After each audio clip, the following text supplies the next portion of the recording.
ऐसे कई घटनाओं में हमको दिखाई दिए हैं, ऐसा देखा है। वो निर्भय होकर, कोई भय नहीं लगा, ऐसा देखा।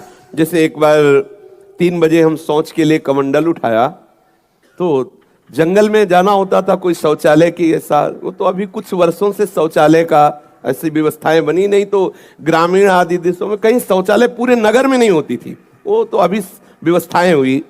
तो कमंडल लेकर शौच के लिए निकले तो देखा कि गांव के बाहर एक नववधू लोटा लिए शौच के लिए जा रही। तो हम खड़े हो गए कि ये जिस दिशा को जाए उससे विपरीत दिशा में हम, वो खड़ी हो गई। फिर विचार किया कि हमें लगता है ये यहीं शौच में बैठना चाहती, तो हमने रफ्तार बढ़ाई। जब रफ्तार बढ़ाई तो देखा कुछ दूर आगे जा रही, तो लगा कि ये तो पीछे खड़ी थी, आगे। हमारा ये था कि हम कभी डरने वाली स्थिति में अपने को नहीं खड़ा करते हैं। हमारे मन में आया कि नहीं नहीं, ये मेरा भ्रम है, वो हमसे आगे निकल गई होगी। जब वो आगे गई तो हम पीछे मुड़े तो देखा हमारे दूसरे रास्ते में खड़ी।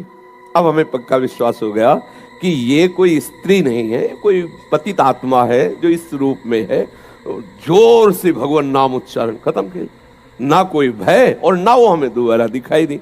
एक बार ऐसा हुआ कि सैमसी में जहाँ गुरु आश्रम है, तो एक खंडेर था, और हमें खंडेर बहुत प्रिय है शुरू से। ऐसा मतलब बिगड़ेल स्थान, पुराना वृक्ष या ऐसे कोई कुटिया, ऐसे पहले संन्यास मार्ग में ऐसे रहना अच्छा लगता था कि जहाँ जिसका किसी काल। तो रात्रि में उस खंडहर में जाकर के लेटे, वहाँ के लोगों ने रोका, आश्रम वाले लोगों ने, वहाँ मत जाइए। हम सोचा आश्रम के कई लोग यहाँ लेटते हैं तो बातचीत करेंगे, इसलिए एकांत। जे ही गए तो अंदर मंत्र चल रहा था, और एक छोटी सी टार्च सिराने, एक छोटी सी घड़ी दुप दुप वाली, क्योंकि उससे पता चले ना तो मतलब टाइम का। तो ऐसे रख के वैसे से थोड़ा ही लेटे, तो उस समय जटाएं बड़ी बड़ी थी, इतनी इतनी, तो ऐसे उनको तकिया की तरह जटा रखे, तो ऐसा लगा जैसे कोई हमें बहुत जोर से दबाने की चेष्टा कर रहा है। तो ऐसे देखा तो मुझे स्पर्श जैसा भी हुआ कि जैसे कोई कड़ा हाथों में एकदम। ऐसा कैसे हो सकता है? जब हम मंत्र जप रहे हैं तो कोई ऐसा कैसे हो सकता है कि कोई अशुभ आत्मा के छुए? तो टार्च लिया, बाहर निकले, कोई नहीं। तो मुझे लगा कि मेरी मानसिक बिगड़ेल बुद्धि हमको भयभीत करना चाहती है। नहीं नहीं, मैं नहीं मान। एक मन ने कहा यहां से हटके, वहां से हमको जिद्दी स्वभाव था, नहीं देखूं कैसा क्या, फिर वहीं जाके सोए। थोड़ी ही देर में फिर स्पष्ट अनुभव हुआ कि ऐसे, तब हम बैठ गए तत्काल मंत्र जपते हुए। फिर हम कहा आप यहाँ ठीक नहीं है, क्योंकि बार बार विक्षेप डालेगा। मंदिर में गए, उन लोगों से कहा, बोले हम जानते कि वहां है, आप क्यों गए ऐसा?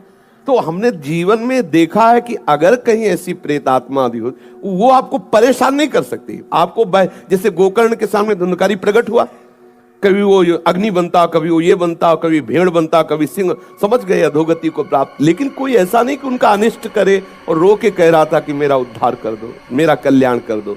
तो ये प्रेत आत्माएं भगवत धामवासी, भगवान नाम जापक वैष्णवों के प्रति अपना कल्याण करने के लिए आती है। किसी को भी कभी घबराना नहीं चाहिए। यदि कभी ऐसी परिस्थिति हो तो उच्च स्वर से नाम कीर्तन करने लगना, विश्वास करना, तुम्हें छू नहीं सकता कोई। ये हम इसलिए सत्ता नहीं मानते। जैसे कभी कोई प्रश्न करता है तो कह देते मेरे भगवान ही भूत रूप में आए। ये एक स्थिति है, एक भावना की स्थिति जो सत्य भावना है। वासुदेवा सर्वमिति, तो सब प्रभु ही है, और सच्ची बात सब प्रभु ही है। लेकिन ये जो अगर हम उस स्थिति को नहीं पहुंचे तो पक्का समझ लो कि अगर प्रेत योनि का कोई भी जीव तुम्हारे सामने आता है और तुम भगवान नाम जप कर रहे हो तो तुम्हें कभी परास्त नहीं कर सकता।